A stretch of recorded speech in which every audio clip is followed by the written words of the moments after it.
इत्यर्जुनं वासुदेवस्तथा उक्त्वा स्वकं रूपं दर्शयामास भूयः आश्वासयामास च भीतमेनं भूत्वा पुनः सौम्य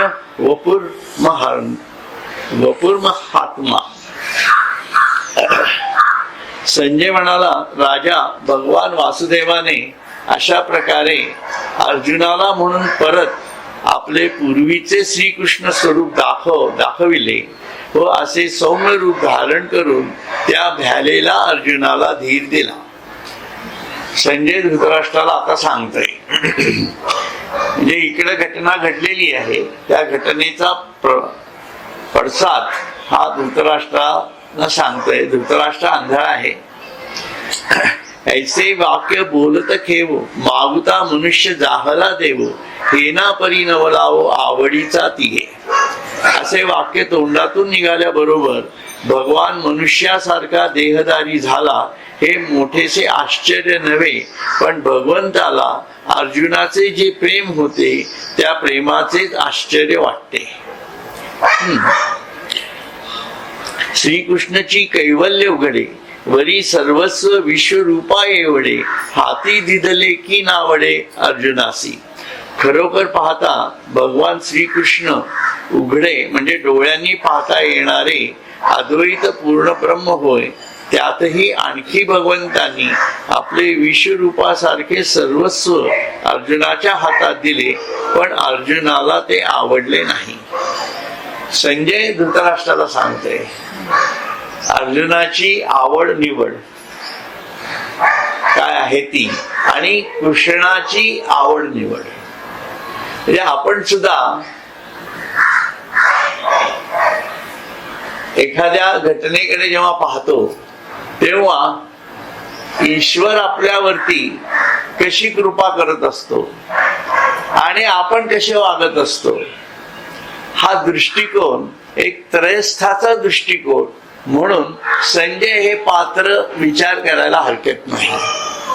ते प्रत्यक्षात काय होतं कसं होतं हा काय आपण पाहिलेला विषय नाही, परंतु आपल्या दृष्टीने आपल्या जीवनाकडे त्रयस्थाच्या भूमिकेतनं बघणारा संजय कुठला हे बघावं लागेल ना कुठेतरी.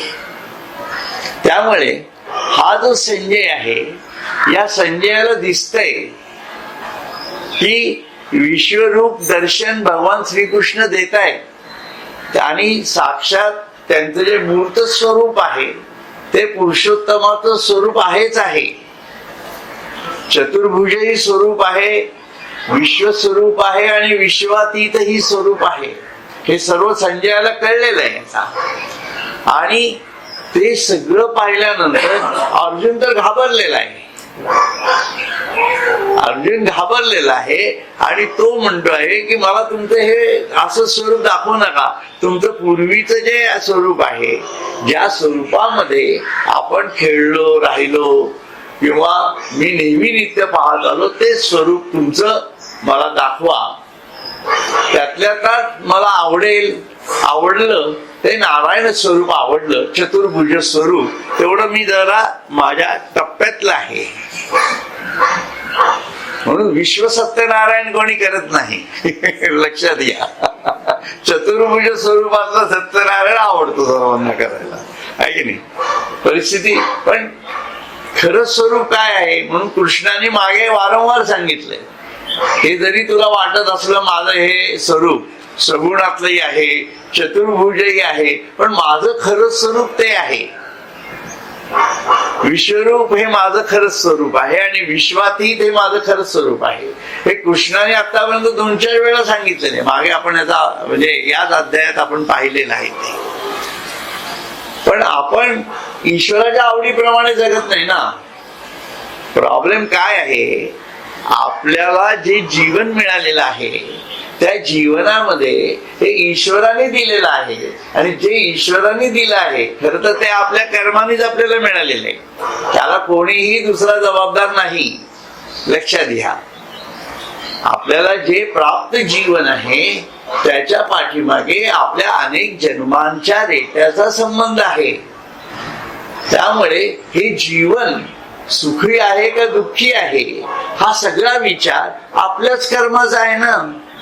मीच माझ्या पायावर धोंडा पाडून घ्यायचा आणि म्हणायचं मला किती त्रास होतो. तशातलाच प्रकार आहे. मुलांनी अभ्यास करायचा नाही आणि परीक्षेत कमी मार्क पडले म्हणून रडत बसण्यासारखंच आहे ते. तुझंच कर्म दाखवतंय ना राजा, आहे की नाही. तसं ते आहे थोडंफार. परंतु सर्वसामान्य माणूस आपल्याकडे संजयाच्या वृत्तीने पाहत नाही कधी. म्हणून ईश्वर जे करत असतो ते बरोबर आहे अशी त्याची धारणा होतच नाही. कारण तो आत्ता माझ्या मनासारखं करत नाही ना, मग नमस्कार. पण नवस करण्याची गरजच नाही ना काही. ज्ञानेश्वर महाराजांनी काही नवस केले का तुकारामांनी नवस केले का नामदेवांनी नवस केले? कोणी नवस नाही केलेलं या संतांनी. मग आपल्याला का नवसाची गरज पडते? आपल्याला का सातत्याने ईश्वराने माझं भलं करा, ईश्वराने माझं भलं, आणि भलं केलेलं असूनही आपण मागतो. त्यांच्यासारखं तर वाईट आयुष्य कोणाचं झालं नसेल त्या संतांचं. त्या मानाने आपण खूपच चांगले येतो, है की नाही. तुकारामाच्या मानाने किंवा याच्या आपले सगळं व्यवस्थित आहे आपलं, नाही कशाला म्हणायचं आपण. म्हणून त्यात जे आपण म्हणजे ईश्वर आपल्याला काय देतो आहे ते नाकारणं, भले दुःख असलं तरी ते त्यांनी आपल्याला कशासाठी दिलं आहे. त्रास असेल तो सुद्धा कशासाठी दिला आहे?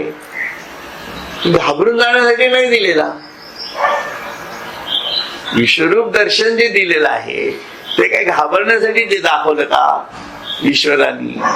पण ईश्वर, आपण ते ईश्वराचे एवढ्या अर्जुनासारखे भक्त पण नाही होत. आपल्याला काय अगदी गरजच आहे का ईश्वर मिळालाच पाहिजे किंवा असंही काही आपलं नाहीये. नाही मिळाला तरी काही फरक पडत नाही आपल्याला. देव भेटलाच पाहिजे असा काही नियम आहे का आपला कोणाचा? कोणी केलाय असा नियम? कोणीही केलेला नाही. खरं का खोटे आपणच विचार करूयात ना या गोष्टीचा.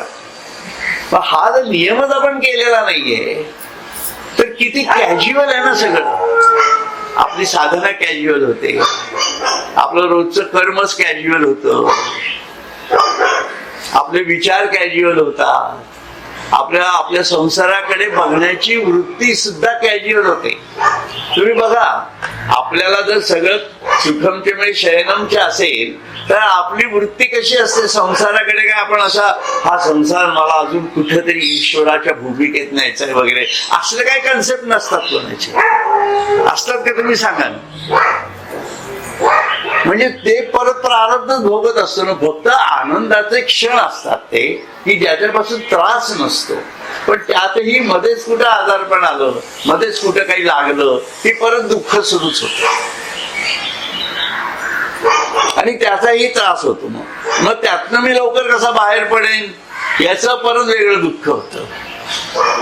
हे असं सगळं आपलं जीवन आहे. त्यामुळे हे जीवन आपल्यालाच आपल्या बुद्धीतनं आपल्याला कोणीतरी संजय निवडावा लागतो. आणि आपल्या जीवनाकडे आपल्याला संजय नाही मिळाला तर मग सद्गुरू किंवा हे लोक आपल्याला दाखवून देऊ शकतात. ते तुमचे संजय म्हणून असू शकतात, काही हरकत नाही, आहे की नाही.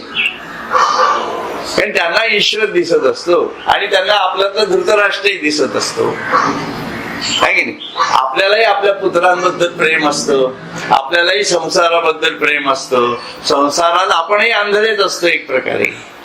त्यामुळे धृतराष्ट्राच्या जाणीवेमध्ये आणि आपल्या जाणीवेमध्ये फारसा काही फरक नसतो. म्हणजे महाभारतात आपलं पात्र कुठलं आहे हे जर आपण बघायला गेलो तर बऱ्याचशा लोकांच्या हे लक्षात येईल की आपलं पात्र कुठेतरी कर्णाच्या भूमिकेत असतं, कुठेतरी भीष्माच्या भूमिकेत जरा अवघड आहे जाणं. परंतु विशेष करून दुर्योधनाच्या भूमिकेत सापडू शकतं आपल्याला, शकुनीच्या भूमिकेत सापडू शकतं आपल्याला, आणि जर कुठंच नाही सापडलं तर मात्र धृतराष्ट्राच्या भूमिकेत नक्की सापडलं. आहे की नाही? म्हणून आपल्याला आपला शोध घ्यायचा आहे. महाभारत होऊन गेलं, संपला विषय. तो कृष्णही होऊन गेला, विषय संपला. ज्ञानेश्वर महाराज होऊन गेले. माझं जीवन शिल्लक आहे ना. मग माझं जीवन मी कसं बघायचं हे करावं लागेल. या भूमिकेतनं संजय त्या अर्जुनाकडे पाहतोय. म्हणून तिसऱ्या माणसाला नेहमी आपली परिस्थिती खूप चांगली वाटत असते. म्हणजे संजयला अर्जुनाची परिस्थिती किती छान वाटत असते. का प्रत्यक्ष परमेश्वर आहे, तो दर्शन देतोय, सगळं करतोय.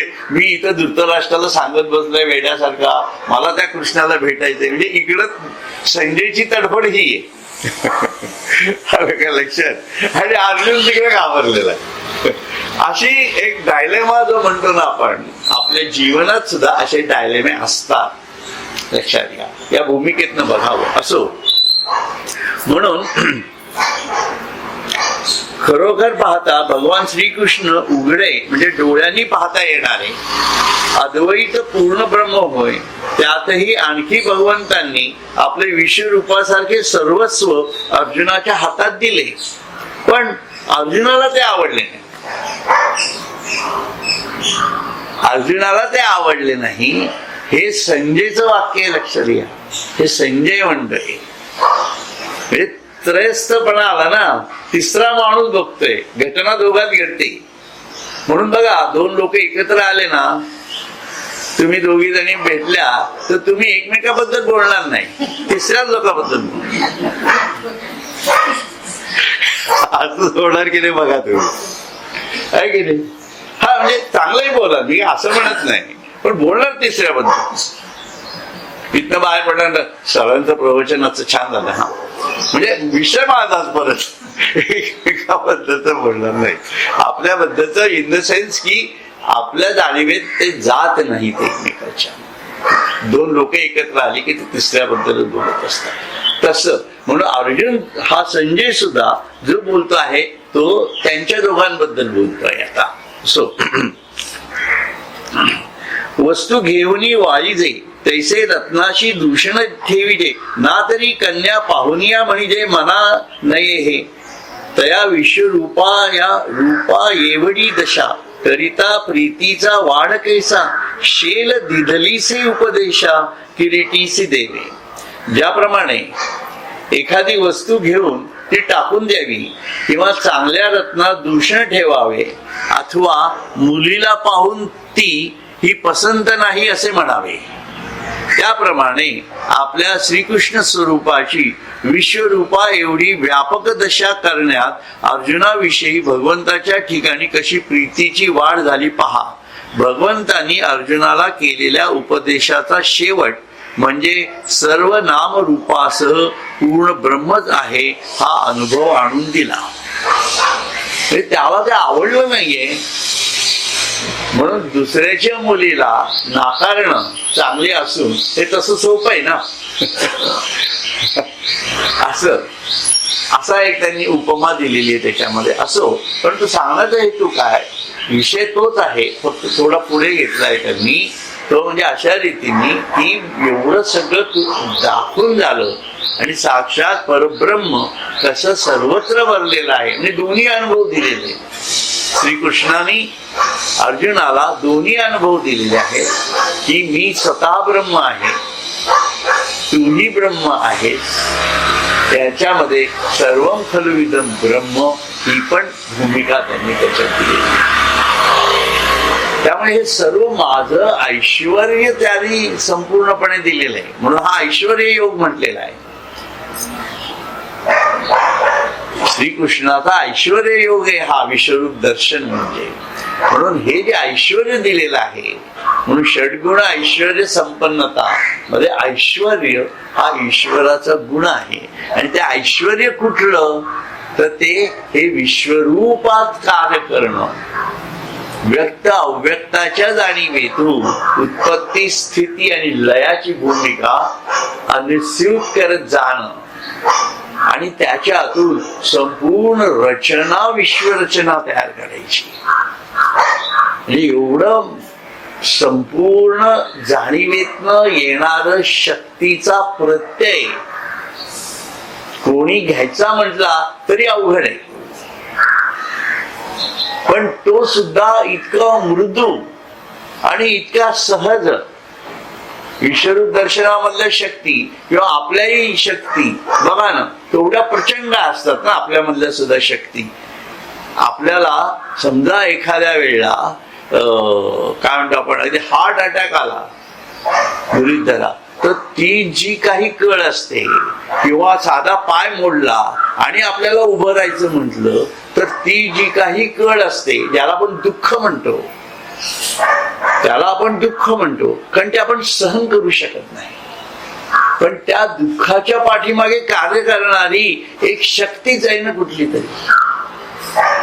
ती शक्ती ही आपल्यामध्येच आहे, पण ती सुसंवादात कार्य जोपर्यंत करती आहे तोपर्यंत ती आपल्याला पेलवता येते.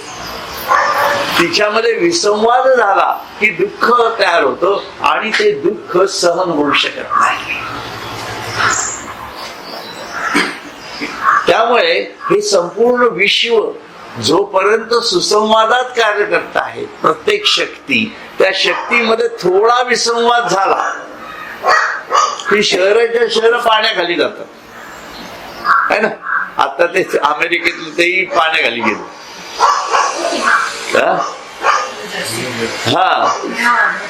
हा इडा का काय ते वादळ आलं त्याच्यामध्ये, आणि किती काहीतरी अर्धा का 1 तासामध्ये काहीतरी 8 का 9 इंच का 4 असा काहीतरी पाऊस पडला तिथं सगळं पाण्यात. म्हणजे ते सहन होऊ शकत नाही ना. तिथं वैश्विक शक्तीचं असंतुलन झालेलं आहे. तीच घटना आपल्या प्रकृतीमध्ये होते. तुम्हाला जर कुठला त्रास व्हायला लागला, अगदी नेहमीच्या पाण्यातला, आमच्या जालिया सरांची दाढ दुखायला लागली, 2 दिवस फिरायला झाले नाही, इतकी दाढ ठणठण ठणठण ठणठण सुरू झाली. मग कुठेतरी पेरूची पानं काढा, ते खात बसा वगैरे काय काय उद्योग केले त्यांनी त्याचे.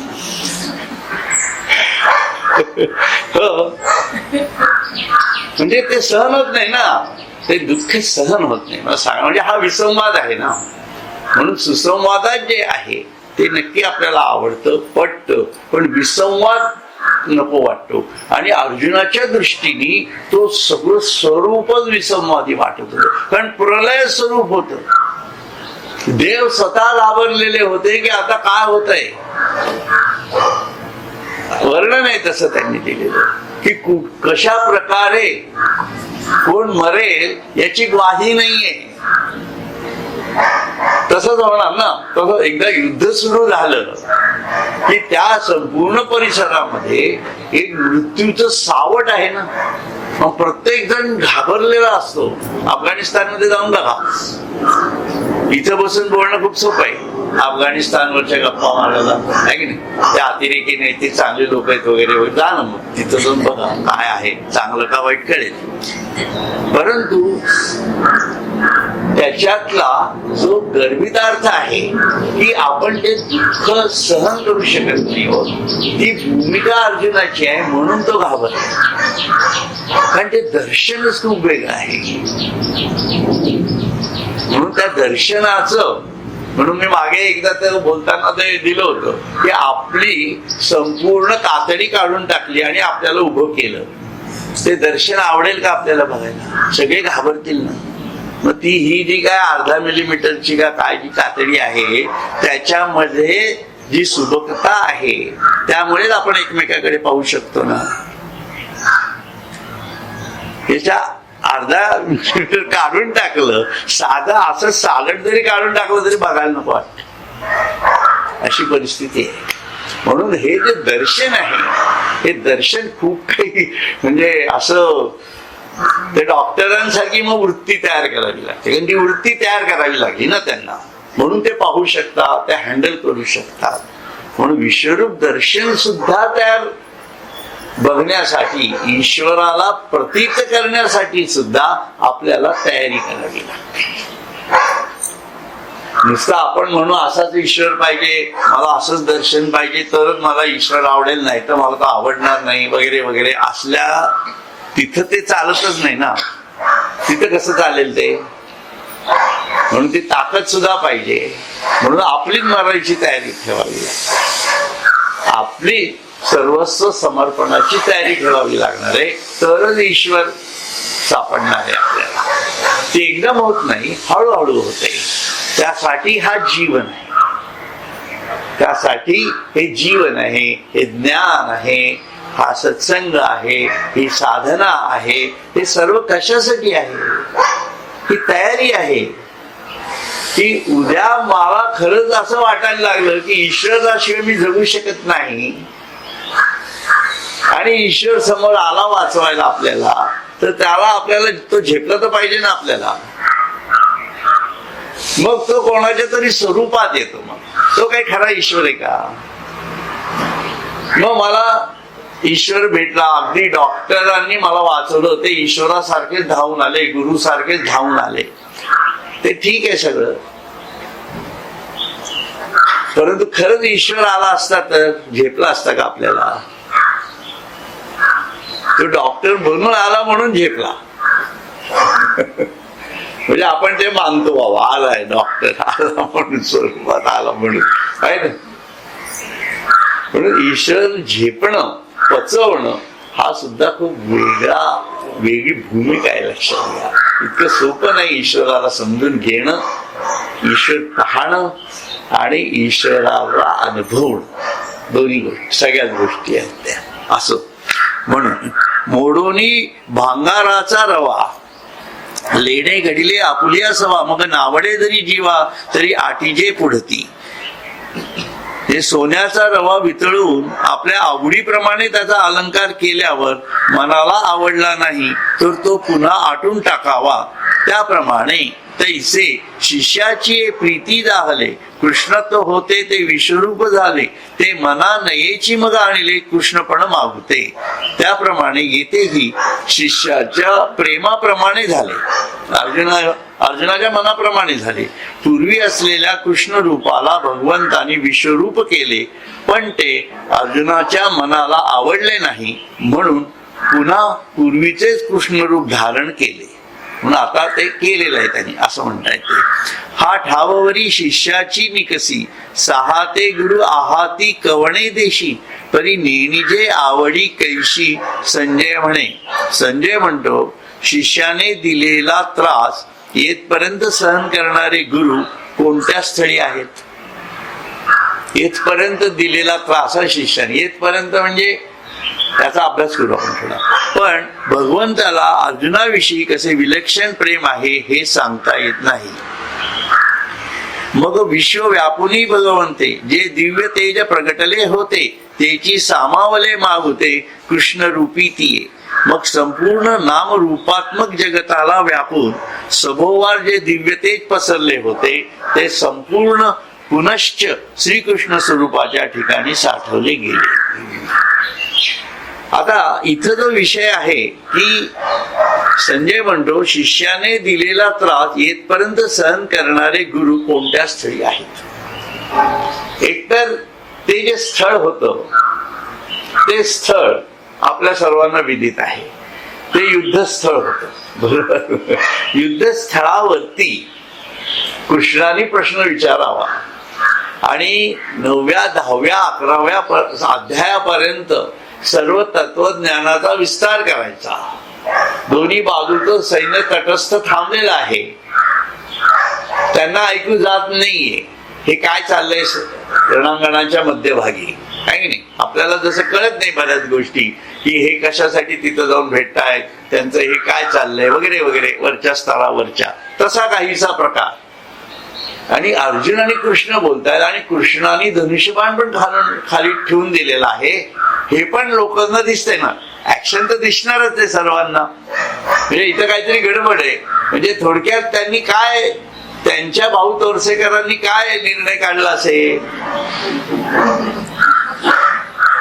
त्यांचे भाऊ तोरसेकर काय म्हणाले असतील, यांनी धनुष्य खाली ठेवून दिलेला आहे, याचा अर्थ अर्जुन गांगरलेला आहे, आता बहुतेक युद्ध काही खरं नाही हे होईल का नाही सांगता येत नाही इतक्यात असा प्राथमिक अंदाज नक्कीच केला गेला असणार आहे, बरोबर की नाही. आणि त्याच्यातनं मग हे संपूर्ण चर्चा त्यांची दोघांमधली चाललेली आणि त्याच्यातनं एक एक तत्वज्ञानाच्या भूमिका सांगितल्या गेल्या आणि हळूहळू अर्जुन तयार व्हायला लागला. बघा, त्यांनी नमस्कारही केला कृष्णाला. बाहेरून दिसताना असंच दिसलं ना, हे तो 9वा अध्याय सांगतोय का 11वा सांगतोय हे लोकांना कुठं माहिती होतं आहे ना. तो बोलत होता, अध्याय नंतर पाडलेले ते, हे काय अगोदरचे अध्याय नाहीयेत काही. कृष्णाने सांगताना असं सांगितलं नाही इति नवमोध्याया समाप्त असं काही नाहीये तिथं. हे सगळ्या आपल्या कल्पना आहेत, लक्षात घ्या. लॉजिकली जरा जायला पाहिजे ना आपण कुठेतरी. त्यामुळे त्याच्यामध्ये त्यांनी जर नमस्कार केला असेल तेव्हा म्हणाले, अरे हानी नमस्कार केला, याला काहीतरी बरीच मोठी चर्चा झालेली दिसते, आता बघू पुढे काय करतोय तो. पण या दोघांमध्ये काय चाललं होतं, ह्यांनी मग नंतर विश्वरूप दर्शन दाखवलं. अर्जुनाच्या इच्छेसाठी हे सगळं करतोय तो. त्या स्थळी अवघड आहे ना. कोणीही आपल्या घरात किंवा आपल्याला बाहेर भेटला आणि त्यांनी म्हटलं आपल्याला की तुम्ही मला असं हे करा वगैरे, तर सांगा काय करायचं. आपण काय म्हणू शकतो, तुम्ही असं करा, तुम्ही घरी या, आपण बोलू, चर्चा करू आणि मग बघू. हा साधा आहे की नाही. पण तसं नाही, त्या स्थळीच सांगितलं त्यांनी सगळं. कृष्ण असं म्हणाला नाही, आजचं युद्ध बंद करा, चला द्वारकेला ये तू मला भेटायला सिंहासनावरती, आपण बोलू काय करायचं ते, पुढचं ठरवू, समिती ठरवू एक, नाही का, आणि त्याप्रमाणे कार्य करू.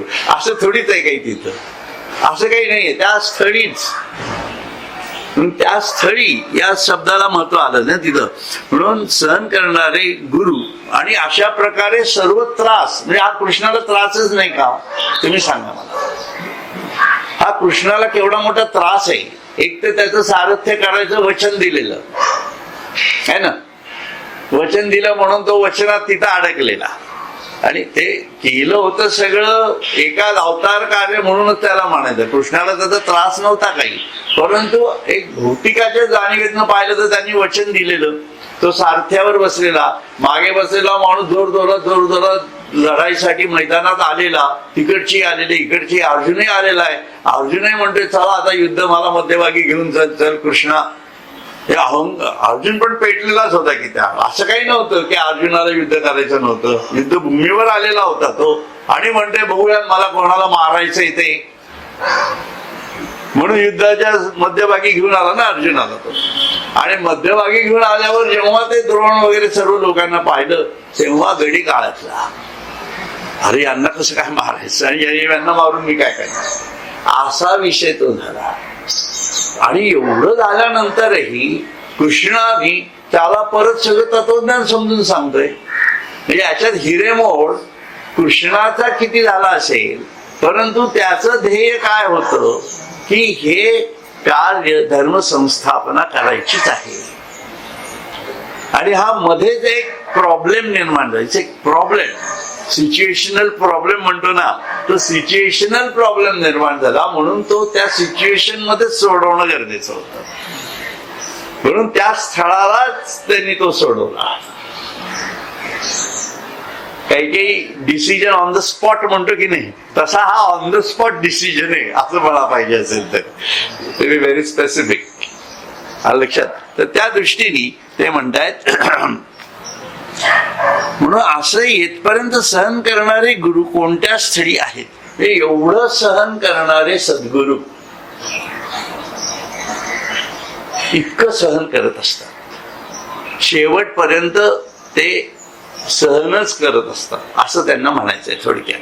म्हणजे गुरुच्या जाणीवेतनं जर पाहिलं तर आता स्वामी स्वरूपानंदांचा मी अनुग्रह घेतला, बरोबर की नाही, काय लहान असेल त्यावेळेला, किती वर्षाचा असेल, काहीतरी 15-16 वर्षाचा असेल समजा. आणि त्यानंतर त्यांना दरवर्षी त्यांच्या तिथं जातच होतो. हे त्यांच्या समोर मी होतो, ते मला नावानिशी मी काय करतो, मी कसा आहे, हे सर्व ते ओळखतच होते ना. म्हणजे अगदी भौतिकातने ओळखतच असतील, अध्यात्मातली ओळख ही वेगळी असेल समजा, पण भौतिकातनं ओळखतच असतील ना. आणि जेव्हा मला त्यांनी म्हणजे अनुग्रह दिला किंवा मी त्यांना मागितला, काय जे काय घडलं असेल त्याच्यातनं त्यांना माझ्याकडनं काय अपेक्षा असेल? स्वामींना काहीतरी तर अपेक्षा असणार ना माझ्याकडनं. गुरु जेव्हा अनुग्रह देतो तेव्हा त्याची अपेक्षा आहेच ना काहीतरी ती. आणि ती अपेक्षा कुठली आहे? ती अपेक्षा भौतिकातली नाहीये, जरूर नाहीये, पण आध्यात्मिक नक्कीच आहे. मग आध्यात्मिक अपेक्षा मी माझ्या आयुष्यात कशा प्रकारे पूर्ण करणं गरजेचं आहे याची त्यांना वाट पाहावी लागली ना. याचा अर्थ मी काही माझ्या आयुष्यात संपूर्णपणे चांगलाच वागलो आहे असं काही नाही झालेलं. म्हणजे त्यांनी मला कुठेतरी सहन केलंच असणार ना असं मी म्हणतो. म्हणजे त्यांनी जे सहन केलेलं असतं आपल्याला, की त्यांनी सांगितलेली साधनं असते पण आपण करत नाही. त्यांनी सांगितलेलं असतं सगळं स्पष्ट, पण ते वय लहान आहे, म्हणजे मी काय असं म्हणत नाही, पण तरीही मोठं झाल्यानंतर सुद्धा ते नव्हते स्वतः. ते स्वतः नव्हते. आणि त्याच्यामध्ये असंच एकदा मी एका ठिकाणी गेलो होतो, असं सांगायला हरकत नाही. तर त्यांनी मला रवणनाथ महाराजांच्या इथं गेलो होतो. तिथे एकाने मला सहकार नगरमध्ये ते ग्रस्त आहेत, त्यांनी मला सांगितलं की आमची काही तक्रार नाही तुमच्याबद्दल. मला सांगितलं. आणि त्यावेळेला माझा बिझनेस वगैरे चालू होता. I may be at the म्हणजे एज ऑफ 35-40 40च्या आसपास मी होतो.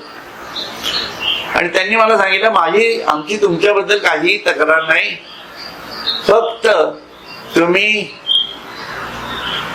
आपल्या सिद्धांचं स्मरण करत नाही एवढीच तक्रार.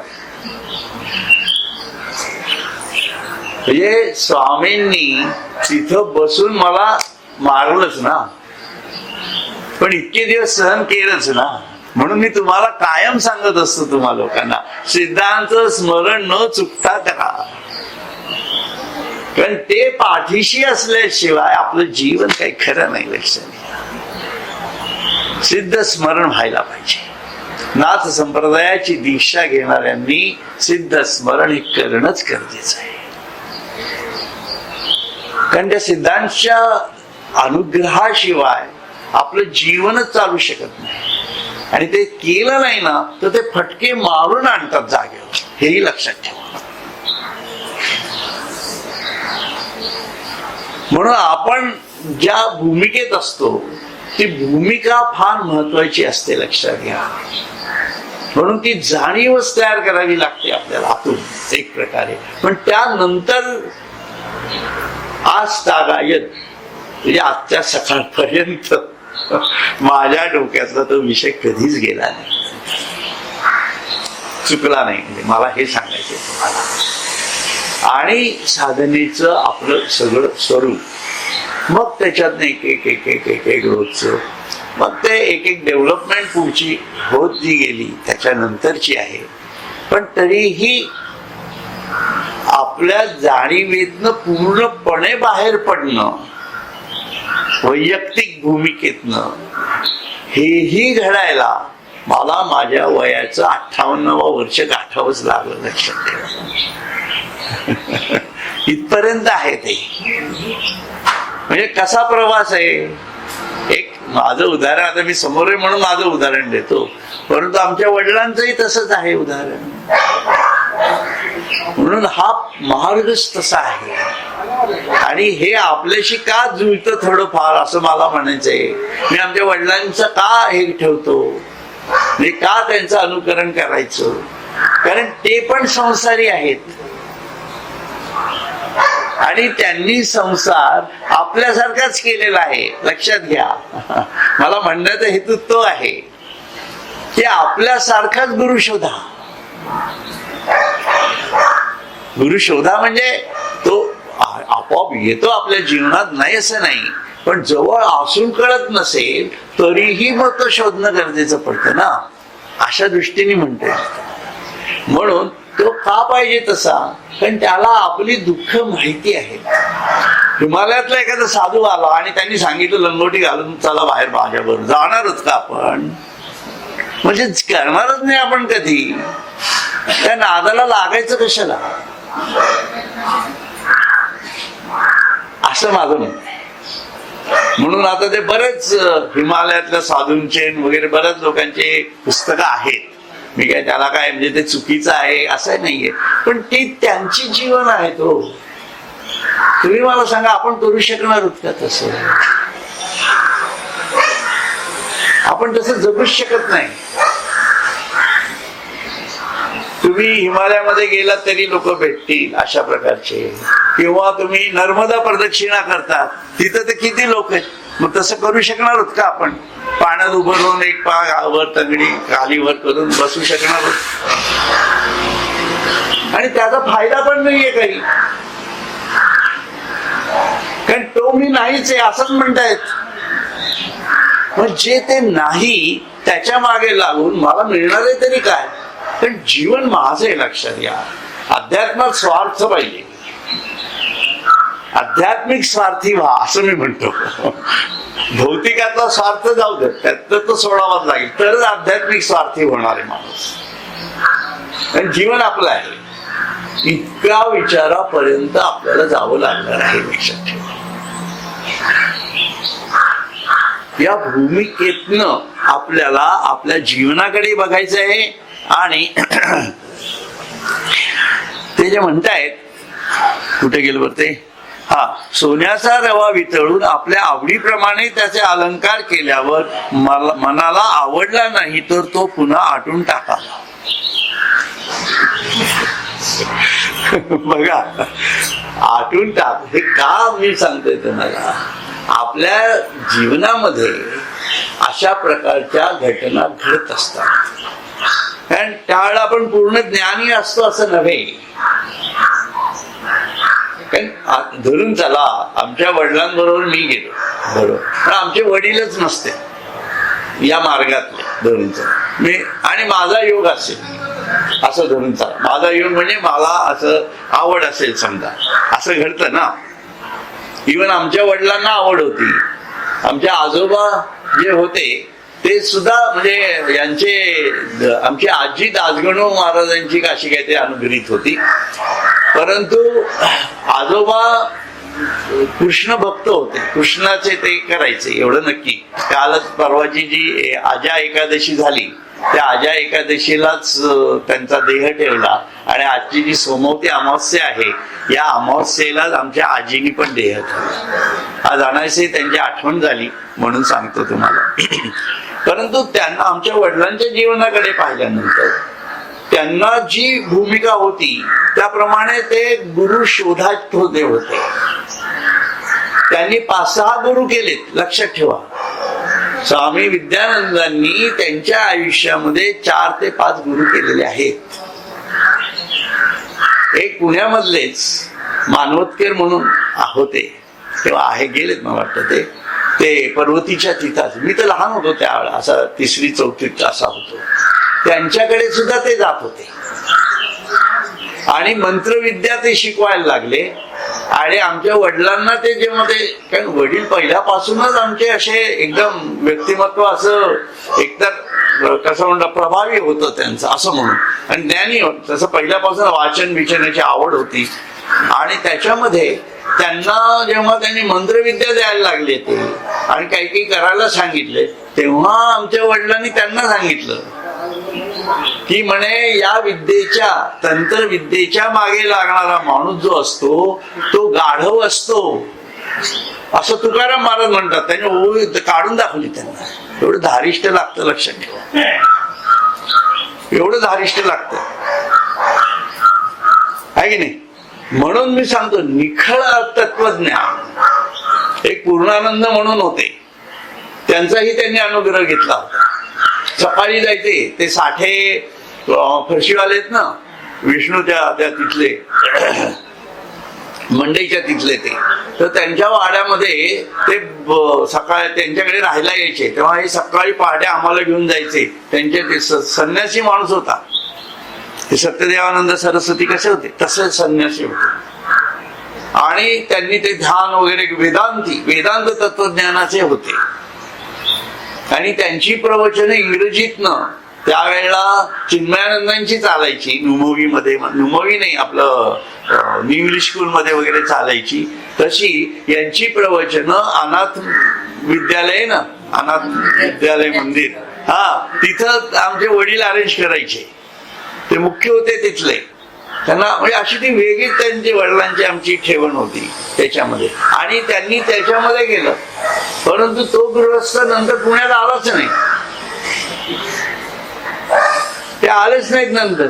आणि मग काहीतरी त्यांचं काहीतरी वेगळंच, त्यांनी संन्यास धर्म सोडला वगैरे असं काहीतरी बातम्या आल्या. वडिलांनी त्यांना पत्र हे केलं आणि सोडून दिलं. आणि तसंच अजून एका ठिकाणी गेले होते. आता त्याचा विषय वाढत जाईल म्हणून मी खूप काही सांगत नाही तुम्हाला आता, सांगत आहे तू काय. पण the day when he has reached to the पावस, 1968 साली ते जेव्हा पावसला गेले, तेव्हा स्वामींनी त्यांना जे सांगितलं, पहिलंच दर्शन त्यांना दिलं गेल्यानंतर. आणि स्वामींनी त्यांना सांगितलं की आता कुठं जायला नको, आता कुठं यायला नको. माणूस जात असतो ते स्वतःच्या भूमिकेतून जात असतो, परंतु ईश्वर आपल्याला योग्य मार्गावर आणून ठेवतोच. बघा काय वाटलं सर आमच्या वडिलांना, काय वाटलं सर. म्हणून हे अडकून राहून, मी जे तुम्हाला नेहमी सांगतो, कशात अडकू नका. थेट तत्वज्ञानाला हात घाला, थेट साधनेला हात घाला. म्हणून ज्या साधनेमध्ये या सोहमच्या जाणीवेतून श्वास हाच आधार आहे, दुसरा कुठला आधारच होऊ शकत नाही या जगात. हे शास्त्राने पण सिद्ध केलेलं आहे. म्हणून साधनेचा मार्ग हा सोहम हाच शेवटी येऊन पोचतो. मग बाकीच्या ठिकाणी हिंडायचं कशाला. माझं म्हणणं हे की बाकीच्या ठिकाणी हिंडत बसून काही मिळणार आहे का आपल्याला. 10 गावचं पाणी पिऊन यायचं आणि म्हणायचं की अरे हा पुण्यातच पाणी खूप छान आहे, बाकी सगळ्या ठिकाणी वाईट. अरे जायला कोणी सांगितलं होतं तुला पुणे सोडून.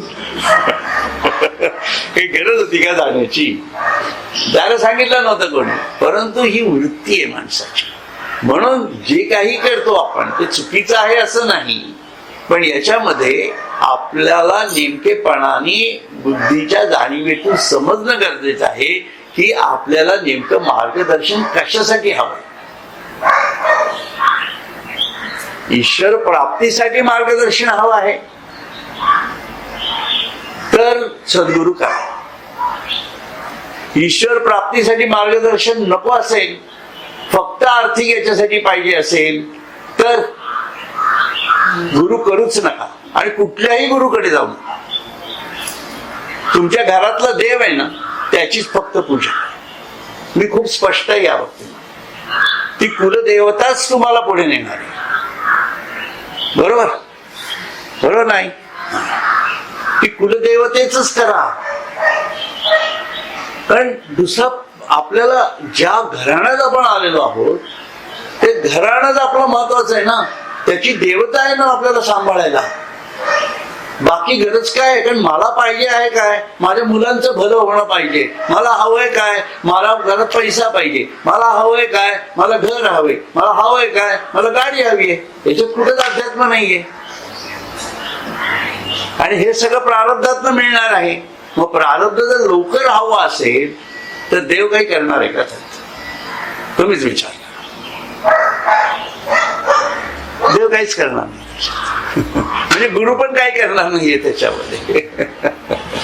म्हणून तुमच्या कुलदेवतेचं करा. म्हणून कुलदेवतेचं करा, अवश्य करा, काहीही प्रश्न नाही. आणि ती मग कुलदेवता प्रसन्न होईल. पण ते जीवे भावे करा, ते प्राप्त झाल्यानंतर सतत मागणीही करू नका. ती पण कंटाळून जाईल ना. ती किती दिवस तुम्ही मुलाचा लाड करणार आहात? मुलगा 22 वर्षाचा 30 वर्षाचा झाला, लग्नाला आला, तरी काय तुम्ही त्याला पैसे देत बसणार आहात का? तुम्हाला कंटाळा येणार ना. तसा प्रकार येतो. म्हणून आपण खूपही देवाला मागत बसायचं नाही. साई इतना दीजिए जामे कुटुंब समाय, मैं भी भूका न रहू साधू न भूका जाय. ही वृत्ती आपल्याला बाणवावीच लागणार आहे. आणि इथं अध्यात्म सुरू होतं. लक्षात ठेवा, या वृत्तीतनं अध्यात्म सुरू होणार आहे. म्हणून ईश्वर त्या कुलदेवतेच्या जाणीवेतनं मग पुढे जायचंय.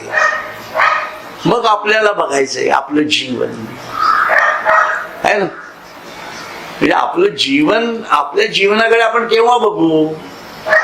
या बेसिक गरजा एकदा पूर्ण झाल्या की मग बघायला सुरुवात तरी करावी ना. म्हणजे तो काय येतो, साधारण 50-55 नंतरचा येतो, 40-45-50 नंतरचा येतो. तोपर्यंत करा ना, कष्ट करा, काम करा, सगळं करा.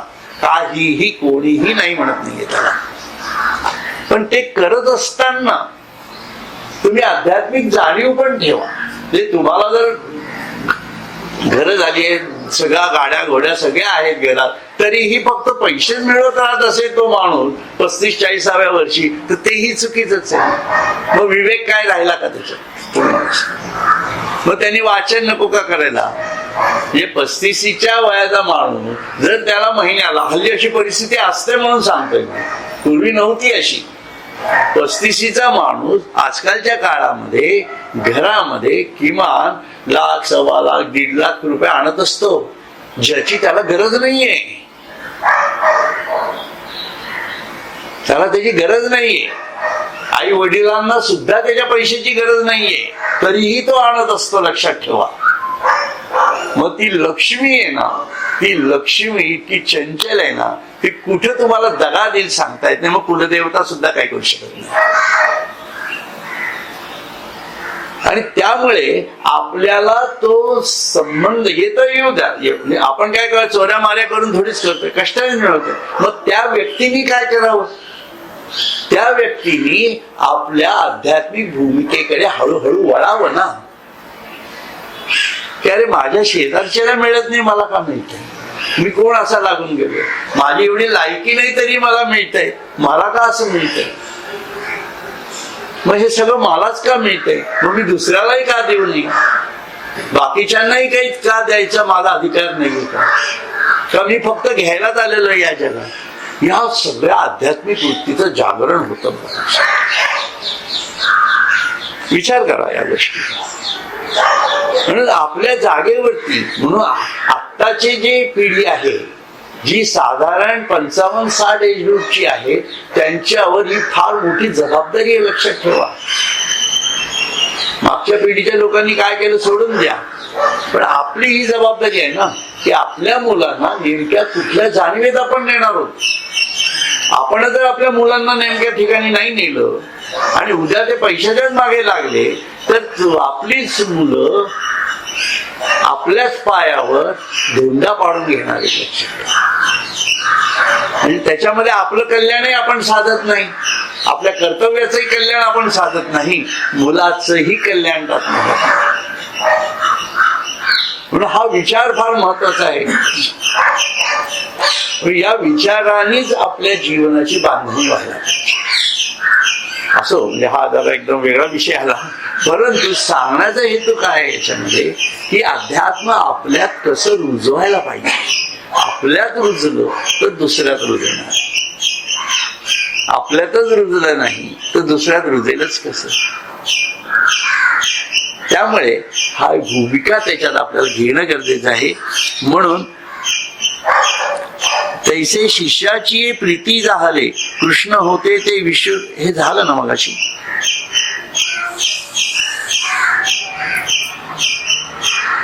हे झालं बरोबर. जैसे तम पद हे आघवे तत्पदी सामावे, अथवा द्रुमाकार साठवे बीज कणिके जेवी.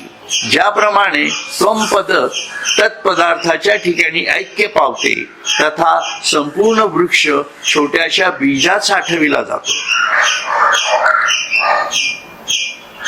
किंवा नातरी स्वप्न संभ्रम जैसा गिळी चेहिली जीवदशा श्रीकृष्ण योग हा तैसा संहारी लातो. किंवा ज्याप्रमाणे स्वप्नातील कल्पित पसारा जीवाची जागृत दशा गिळून घेते त्याप्रमाणे भगवान श्रीकृष्णाने आपल्या स्वरूपाच्या ठिकाणी आपल्या योग ऐश्वर्याचा उपसंहार केला. हे वास्तव मी एकदम, आणि मग त्याचा अर्थ तुम्हाला सांगतो. जैसी प्रभाहारपली बिंबी ही जळद संपत्ती नभी नाना भरते सिंधू गर्भी रिगाले राया. ज्याप्रमाणे सूर्याधिकांचे तेज सूर्याधिक बिंबाच्या ठिकाणीच लोप पावते किंवा पाण्याने भरलेले मेघ आकाशात नाहीसे होतात किंवा संपूर्ण भरती समुद्रातच नाहीशी होते, त्याप्रमाणे हे का जे कृष्णकृतीची ये मोडी होती विश्वरूप पटाची घडी ते अर्जुनाची आवडी उकलून दावली. हे असे वाटते की मर्यादित श्रीकृष्ण रूपाच्या आकारात जी व्यापक विश्वरूप वस्त्राची घडी होती ती अर्जुनाच्या प्रेमाकरता उकलून दाखवली. तुम्ही साड्या घ्यायला जाता की नाही तसं ते उकलून दाखवलं. पदर बिदर सगळे दाखवले त्यांनी, तसे विश्वरूपाचा पदर बघा. पण आपण काय म्हणतो, बागाने मला आवडलं नाही, तसं अर्जुन आवडलं नाही म्हणा. काय वाचित वेगळंच गणित झालं ना. मग आता माणूस काय करतो, मग दुकानदार नसतो तो म्हणा, परंतु दुकानदार असता तो काय तो परत घडी करून ठेवतो. तसं त्यांनी संपूर्ण विश्वरूप आपल्यामध्ये परत समाविष्ट करून टाकलं असं त्यांना म्हणायचं थोडक्यात. तेव्हा अर्जुन हे कुठे गेलं, तेव्हा परिमाणू वा रंग तेने देखील साविया चांग येथे ग्राहकीये नव्हेची लाग म्हणून घरी केली पुढती. तेव्हा अर्जुनाचे तिचा विस्तार व रंग चांगले लक्ष देऊन पाहिला, पण गिरायकीचा संबंध झाला नाही, ग्राहकाला आवडले नाही, म्हणून परत त्याची भगवंताने घरी केली. ते सांगितले बरोबर आहे. त्याचे वाढीचेनी बहुवसपणे रूपे विश्व जिंकिले जेणे ते सौम्य कोडी समाने साकार झाले. त्याप्रमाणे ज्या विश्वरूपाच्या अपार विस्तारामुळे संपूर्ण विश्व व्यापले गेले ते सौम्य व गोजीरवाणे असे मर्यादित साकार झाले. थोडक्यामध्ये काय आहे की ही घटना जिथं घडते आहे तिथं हे स्वरूप एकाच्या आत असं कोंडाटत गेलेलं आहे. आणि ते संपूर्ण विश्वरूप दर्शन जे होतं ते 2 हाताच्या श्रीकृष्णाच्या मानवी स्वरूपामध्ये कोंडाटून बसलो. अशा प्रकारे तो कृष्ण हाच कसा विश्वस्वरूप आहे, तोच कसा नारायण आहे आणि तोच कसा विश्वातीत परब्रह्म आहे, या सर्व स्टेजेस एकात एक त्याचा संकोच होत गेला. म्हणजे ही जी संकोचाची प्रक्रिया आहे ही सुद्धा एक प्रकारे आपल्या लक्षात घेण्यासारखी आहे. की आपण जेव्हा संकोच म्हणतो विश्वातीत परब्रह्म, आता एकदम निर्गुण जाणीवेचा जेव्हा विचार करतो, एवढा एक मुद्दा सांगतो मी आणि आपण बंद करूयात, की संपूर्ण ब्रह्मांड जेव्हा नव्हतं तेव्हा त्या परब्रह्माचा संकोच जो झालेला आहे. आकाश म्हणजे परब्रह्म, ब्रह्मांड नाही, काही नाही, फक्त परब्रह्म असा विचार केला की तुमच्या लक्षात येईल. मग त्याचा संकोच प्राथमिक कशामध्ये झाला, वायू रूपात झाला. लक्षात घ्या, म्हणजे ईश्वराचं ज्ञान वायू रूपात सीमित झालं. त्या वायूतनं पुढचा संकोच काय झाला, जलाचा झाला. त्या जलाचा पुढचा संकोच काय झाला, पृथ्वी तत्वाचा झाला. पृथ्वी तत्व आणि त्याच्यावरती जलतत्व, त्याच्यावरती वायू तत्व, अग्नितत्व आहे मध्ये, ते एक राहिलं बोलायचं, अग्नितत्व आणि मग वायू तत्व आणि याच्यावरती संपूर्ण आकाश, असा विचार केला आणि हे सूक्ष्मात घडलंय. आणि तेव्हा मग त्याचा गुणक्षोभिणी मायेचा स्फोट आहे, विक्षोभ पावली. आणि त्याच्यातून पृथ्वी तत्व, जलतत्व, वायू तत्व, अग्नी तत्व या सर्व पंचमहा 4 भूतांचा आणि 3 गुणांचा सत्व, रज आणि तम यांचा विस्तार आकाशामध्ये, आकाशाच्या पोटात म्हणजेच ईश्वराच्या पोटाचा हे विश्वरूप दर्शन झालं.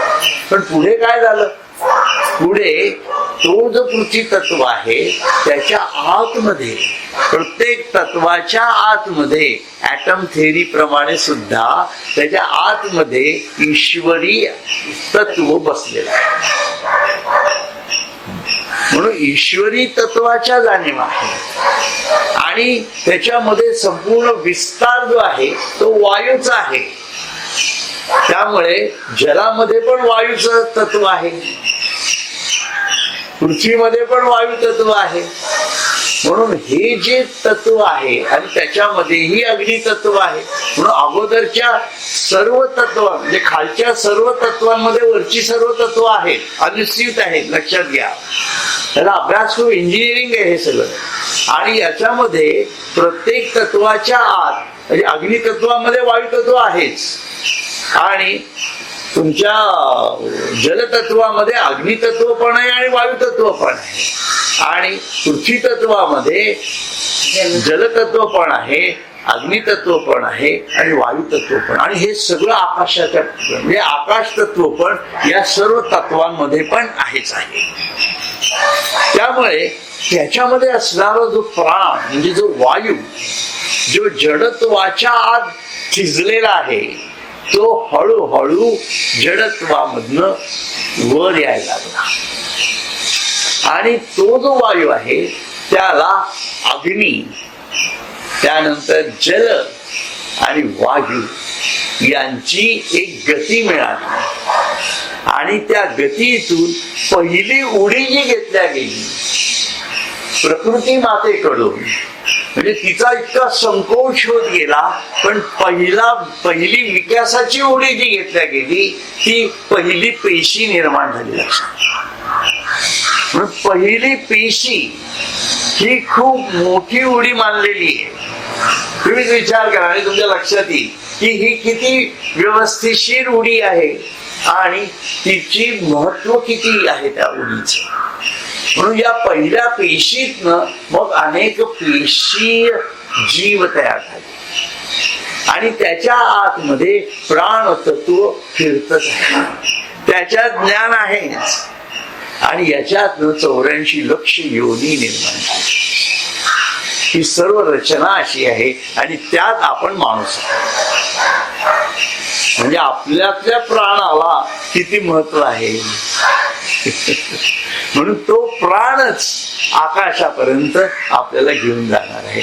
म्हणून आपल्या प्राणाला आपल्या चिदाकाशामध्ये स्थिर करावं. साधना इतकी सिंपल आहे. किती सोपं झालं की नाही गणित. शेवटी ते तिथंच गणित येतं. सांगण्याचा हेतू माझा आहे तो. हरिओम तत्सत. हरिओम तत्सत. हरिओम तत्सत.